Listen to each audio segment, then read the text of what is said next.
We're so glad to have you. I'm going to read a summary of how I've been thinking about hyperdigital, and I read it as a manifesto of 60 theses. So I will share this on screen for you all, so you can follow along with me. That way, hopefully it'll be easier to follow if it's in some places quite dense.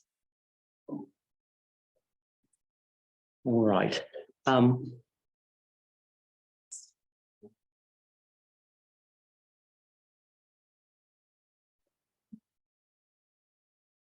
Can everyone see this?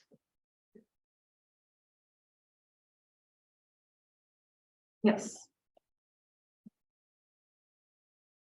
Okay. Okay, I'm just going to scale it down a bit so you can see.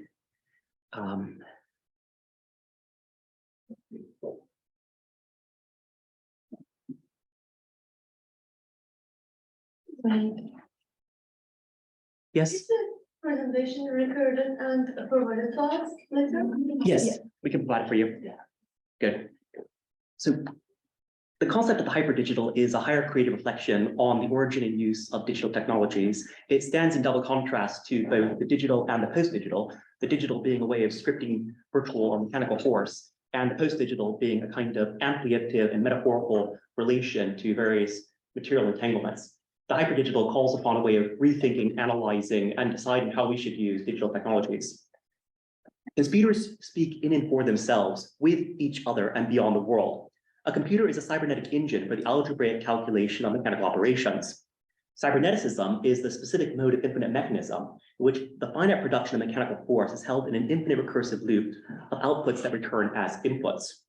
Cybernetics is the plural trace of cyberneticism, or infinite mechanism, in which this pure concept of cyberneticism is manifested among the material construction of finite machines. The way that computers can speak can be characterized as a cybernetic grammar, when the forms of computational speech are communicated from within a cybernetic engine. The hyperdigital is the hyperbolic cybernetic grammar of calculating engines or computers. It can be doubly contrasted with the digital, which scripts the algebraic calculation of mechanical operations, and the post-digital, which reflects upon an indefinite bride collage of conceptually evacuated relations of various material entanglements. Beyond the fixed opposition of the digital and the post-digital, the hyperdigital is a hyperbolic cybernetic grammar, which in the sense of a hyperbole, exceeds so as more radically enter in and accelerate the free use of digital computation and communication, rather among the creators of digital systems or from the oldest creator of the idea of the digital itself.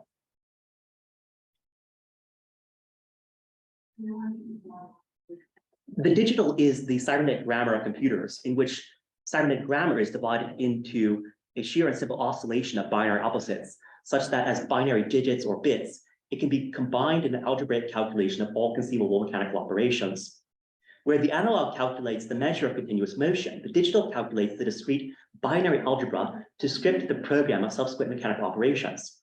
Since the calculation of algebra is formally independent of the continuous motion of matter machines, the digital can assume the analog as a virtual product of its free algebraic calculations. Since, moreover, the form of calculation is independent of the measure of mechanics, and the extension of space can be infinitely compressed, the invention of the digital computer inaugurates an exponential acceleration of cybernetic and calculative reason. In a leap beyond the analog, digital computers can freely calculate in writing to create a new world of virtual motion, mechanical operations, and simulated media. In calculating to create, digital computers show us a way of knowing the world. For since the world is a virtual product of mathematical algebra, mathematics is a calculation of quantity, and calculation can be discretely analyzed, any computational world can, it seems, be known with scientific certainty.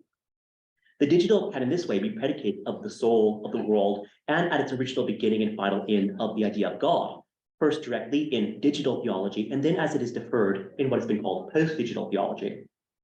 For a digital theology, digital computing is the most certain way of knowing God, and this digital computing is a reflection of absolute knowing, such that it seems God is an absolute computer.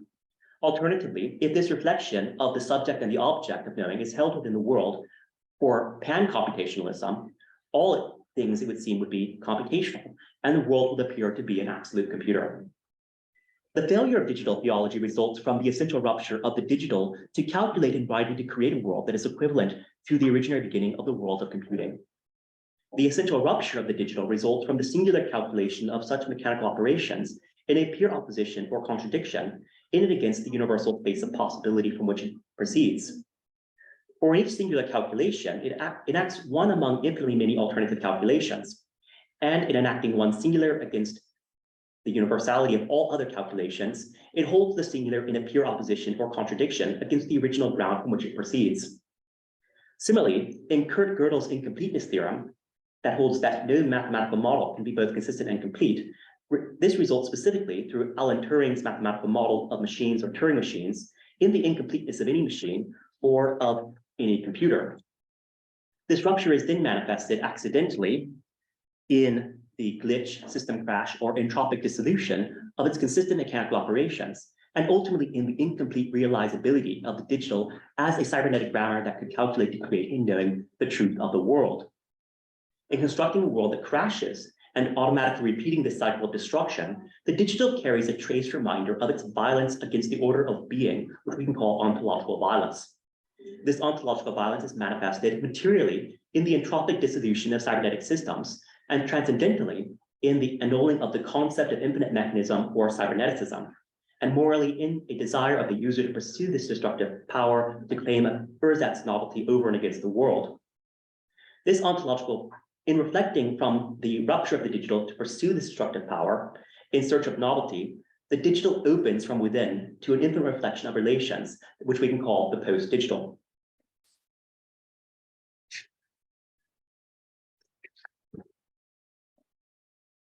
The post-digital is a circuit of reflections upon the essential rupture of the digital from one side of its failure to the next across the categories of art, religion, and all of its materially entangled relations. It collects the infinite reflections upon this rupture into a circuit in which any one reflection leads to another, and so on to all others, in a relation of one to all that remains negatively united by nothing more than this interminable relationality of any one reflection to all others. When embedded in material space, this interminable relationality can be expressed across multiple overlapping vectors as an entanglement of intersecting relations, in which the reflection of any one relation implicates any other, as ultimately all others, in a closed web of relations. In this confluence of relations, the truth of any singular judgment appears suspended by a plural particulate and negative judgment of infinite relationality, such that to speak of the singular is also to negate any singular judgment that stands open before the infinite. Like the postmodern, the prefix post of the post-digital expresses this posterior deferral of definitive meaning, as the circuit of its reflections never comes to rest in a concrete determination or specific definition. In so many ways, it could designate either a neo-analog control of digital computers by analog machines, or a passing moment of offline reserve from the control of digital computation. In a leap of art beyond philosophy, the post-digital has neither ever been adequately defined, nor even scientifically demonstrated to be indefinable. Although many definitions have been offered, these definitions remain accidental descriptions rather than essential definitions, as each lacks a logical demonstration of the specific determination of the circuit of reflections from within the higher genus and grammar of cyberneticism. In considering the digital only as a contingent artifact of cybernetics, it is consistently neglected to analyze its material assemblages, in and from the higher metaphysical ground of cyberneticism, of mechanism, and an objective and externally projected mode of the syllogism. The post-digital has previously resisted the philosophical demand for definition. As many commentators have observed, it has strategically refused to assume this posterior deferral of diffusive meaning under the identity of a higher generic concept, such as a circuit of reflections upon the rupture of the digital. The rhetoric of the digital has refused to assume its deferred and diffuse meaning under the identity of a concept, as it has presupposed a distinctively post-Heideggerian priority of difference, in which, following Gilles Deleuze's differential ontology, it privileges difference over identity and proposes to differentiate and determine the meaning of being from nothing.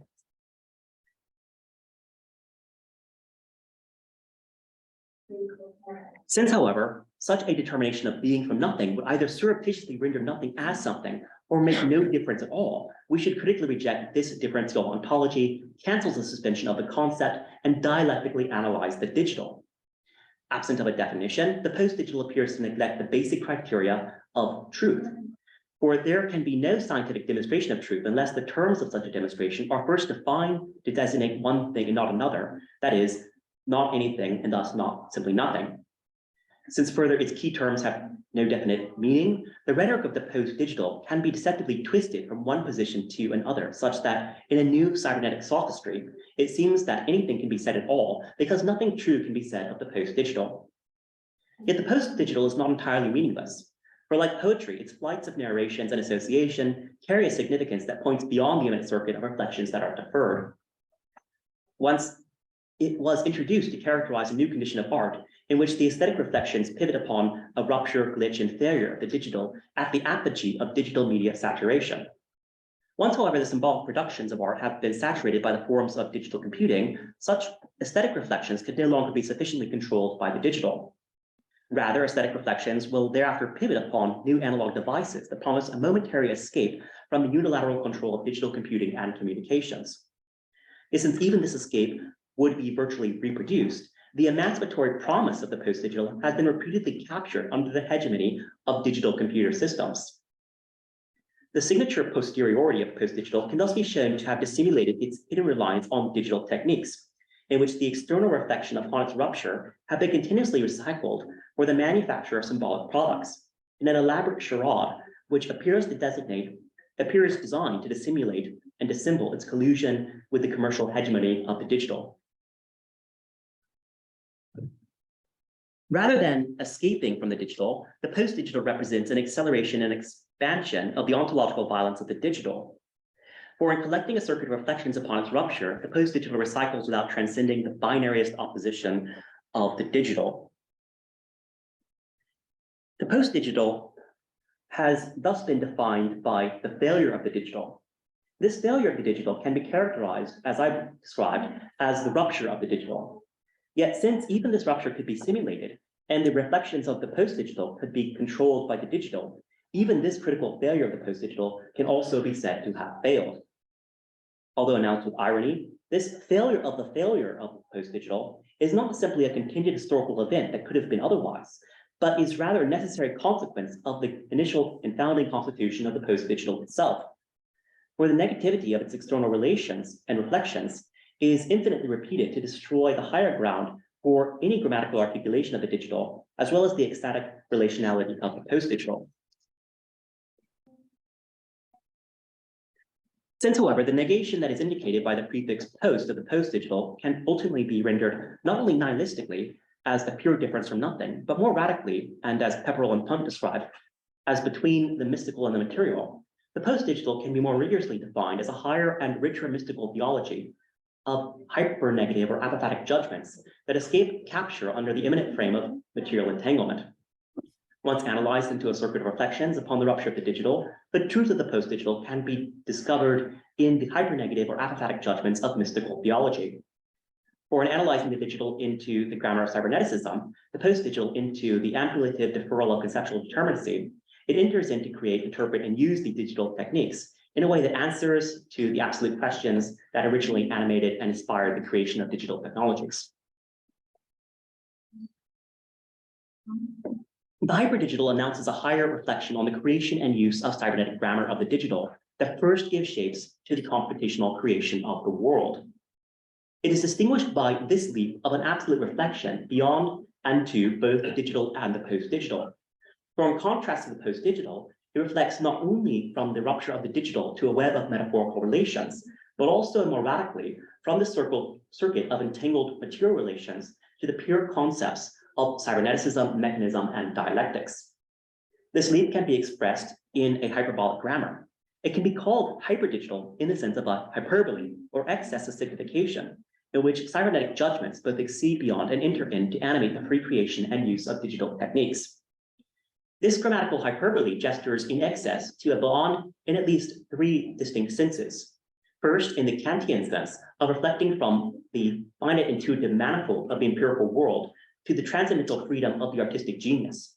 Second, in Hegelian sense of the immanent reflectivity of the concept and grammar of cyberneticism as an infinite mode of mechanism that is articulated in externalized organs of technique across the artifactual terrain of spirit in politics, art, and history. And third, but ultimately, in the mystical and Dionysian sense of a radically transcendent reflexivity of the gift of creation and the free recreation of the computational world for human freedom.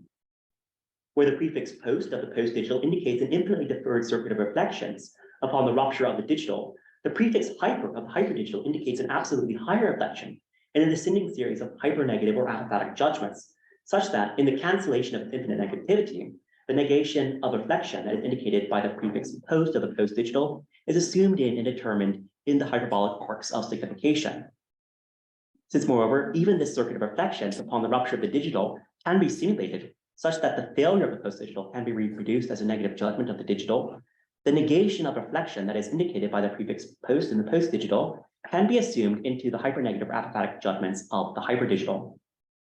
Beyond the fixed opposition of the digital and the post-digital, the hyperdigital designates a higher or hyperbolic reflection over the calculation in writing of the digital, through the circuit of reflections upon its central rupture in a spiraling ascent to and from the creative source that enters in to accelerate in the free creation, interpretation, and use of digital technologies. In contrast to both right and left accelerationism, the hyperdigital calls upon a spiritual accelerationism, in which the creative spirits calculate to create and accelerate the mechanical forces of cybernetic systems.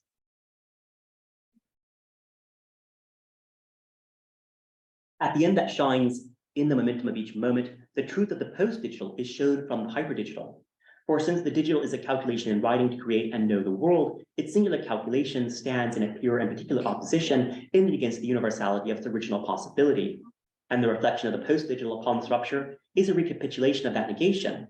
This negative judgment of cybernetic grammar can be assumed in and determined by a hyperbolic reflection that proceeds in and from a higher creative source.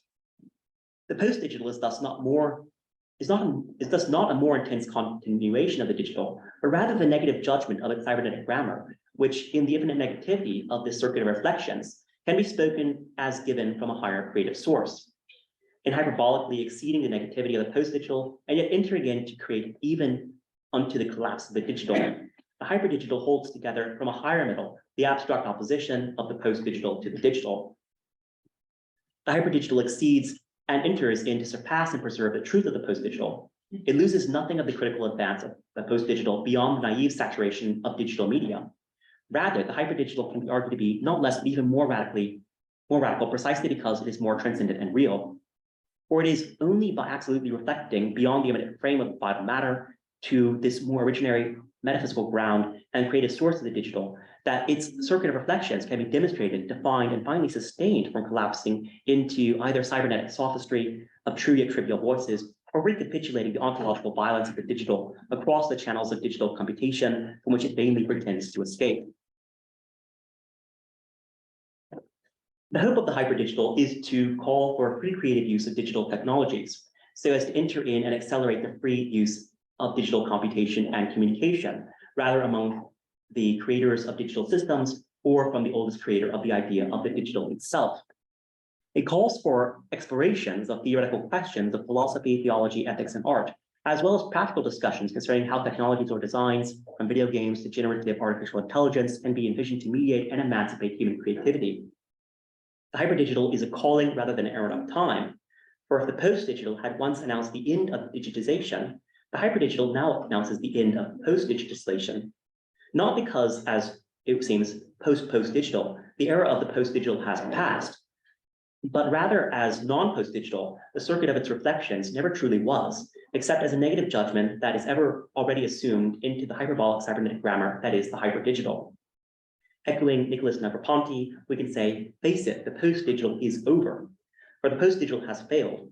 And yet once absolutized, this failure is not but a negative judgment of cybernetic grammar, in which the truth of the post-digital has already been assumed as a hypernegative or apophatic judgment in the hyperbolic cybernetic grammar of the hyperdigital. The negation of the post-digital designates a hypernegative or apophatic judgment of cybernetic grammar that is ever assumed into the hyperbolic arcs and hierarchy that is characterized by the hyperdigital, where the prefix post of the post-digital indicates an infinite deferral of external reflections upon the rupture of the digital. The prefix hyper of the hyperdigital indicates a higher or hyperbolic reflection upon the creative source and free accelerated use of digital technologies. The hyperdigital thus calls for a reconsideration of the ways in which the digital can be essentially predicated of the soul, the world, and God, in and for the purposes of theology. If all knowledge is in a certain sense communicated and constructed through techniques and technology is supremely concentrated in digital systems, then the way of knowing that would ascend from the world to know of God must ultimately pass through the gateways of digital technologies. The hyperdigital is nevertheless more imminent, vital, and free, as it first hyperbolically exceeds the fixed opposition between the incomplete indeterminacy of the digital and the indeterminate reflexivity of the post-digital, even as it finally enters in to calculate in writing all the forms of digital computing and communication. The way that in the digital we calculate in writing can in the post-digital be collected from the circuit of reflections and spoken of as given in and from the hyperbolic cybernetic grammar of the hyperdigital. The hyperdigital thus calls for a spiraling journey of calculation, writing, and reasoning to and from this more originary creative source of the digital, whether among the creators of digital systems or from the oldest creator of the idea of the digital itself. Thank you.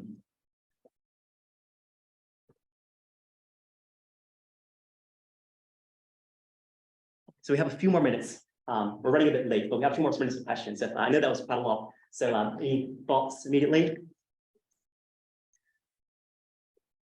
Thank you, Brian. It's interesting. It was very useful to have the text on the screen, and I wish I could have read the last slide a little bit longer.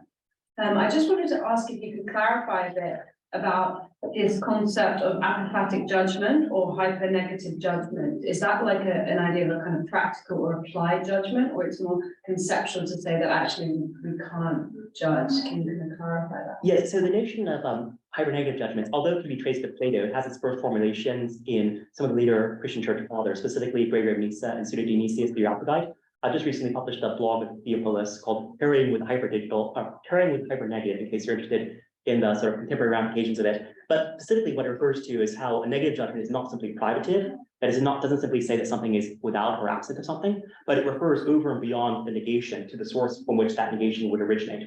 So rather than saying, for instance, that if we were to say the world is not England, we would say that the world is only not England because it's always greater than England. It contains England.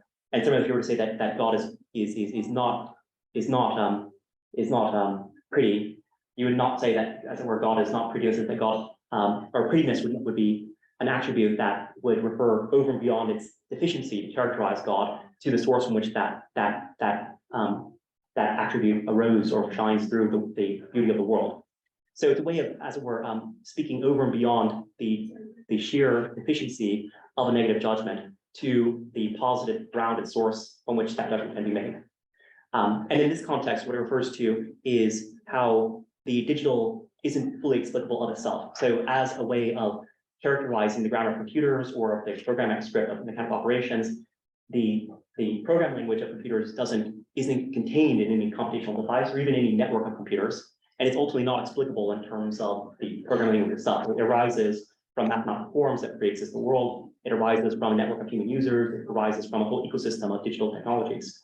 And so we're always referring over and beyond the finite frame of computation to something that precedes that, whether it be the sort of originary source of and ground of the forms of mathematical logic or algebraic mechanics, or on the other hand, of the creative activity of the designers and users of digital technologies. Thank you. Great. Thanks, Ryan.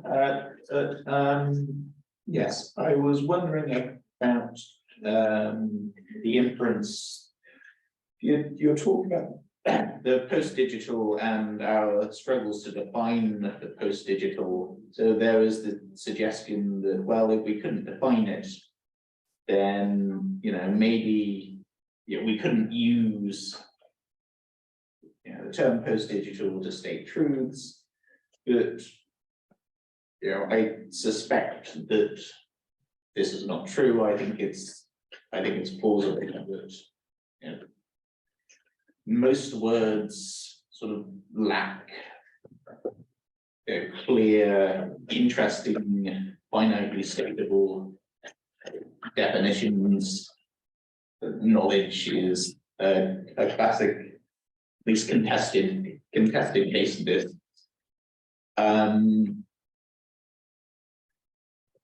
So one thing we might think is that, well, even if to sort of make this plausible is to say that, well, just because we can't find an interesting finitely stateable definition in English or some other natural language. Maybe if we had access to what the analytic metaphysicians like to call ontologies, perhaps we might think that it looks a bit more like language of the scholastics than most analytic metaphysicians would countenance, then maybe we could use that language to give an interesting finite definition of whatever term we want, perhaps in this case, the post-digital. I think that's right. So I'm trying to get to that point where we can give a definition of post-digital. And so I think I share a sympathy with what you characterize as the ontologies of the analytic philosophers. I would say that it's true that we use a lot of words in common parlance that we don't have clear definitions of. Yeah. And it's also clear that we can make sense of how we communicate usually with this regard. However, if we don't have a definition of our words, we're liable to use them wrongly and to communicate with one another false pretenses that we mutually understand things that we don't understand. So this is the liability of using words without definitions, which is why definitions are so important. There's a higher sense in which definitions are required, not just for communication, but for demonstrations. Yeah. So with a demonstration, that is with a deduction in which the terms have to have a univocal and direct referent. If they did not mean one thing and not another, then the liability would be for equivocation and then for invalidity on the basis of referring to one thing that is inconsistent with the demonstration that's been performed. Yeah. So in this sense, the absence of definition in classical logic, going back to Aristotle, would render any demonstration of science liable to be invalidated on the basis of equivocation. Yeah. So the danger here is that if we don't know what we're talking about, then we won't know whether what we're talking about is true. Yeah. And in this sense, then the post-digital would be vacuous of scientific validity. Now, that doesn't mean that it's entirely meaningless. In fact, as an art movement, it can have a lot of meaning, and it has had a lot of meaning for generations of artists who have been working with it. And there's lots of ways we can talk about it, sort of cultural applications. The difficulty is that we could easily be deceiving ourselves and thinking that we're making meaning when we're not making meaning, or that we're talking past one another and assuming that the meaning that is absent of it. That being said, I've attempted to argue in this paper and the product that has been sort of announced by this workshop that there is a better way of characterizing the post-digital. And better way of characterizing it is from the standpoint of hyperdigital. Yeah. The reason for that is the hyperdigital is a reflection, not only that analyzes the digital into its conceptual components, but also considers how those conceptual components are themselves created and orchestrated by human users, by the creative ecology of use in which it's sustained. And this allows us both to understand in a more rigorous sense, I think, what the digital is, as well as how the digital opens up from within itself at the point of its rupture or its aporia of meaning to the relationality that it shares with all human users and the whole network of users who are always recreating it. So, for example, we wouldn't know what Zoom is or what Twitter is unless we knew how it was used. It wouldn't really make sense to talk about a video sharing platform unless we knew like what videos were, how people were using it, and so on. So all of our devices, they assume the shape of and their constitution through their use, and they become what they are through their use, which is the fundamental insight of post-digital. But it's one that can't be totally understood, I think, unless we know what the digital is, if we know how it opens up at the point of its terminal incompleteness to relationality, and also we know how humans are standing in relation to it and what their creative capacities contribute. Yes, thank you. That's brilliant.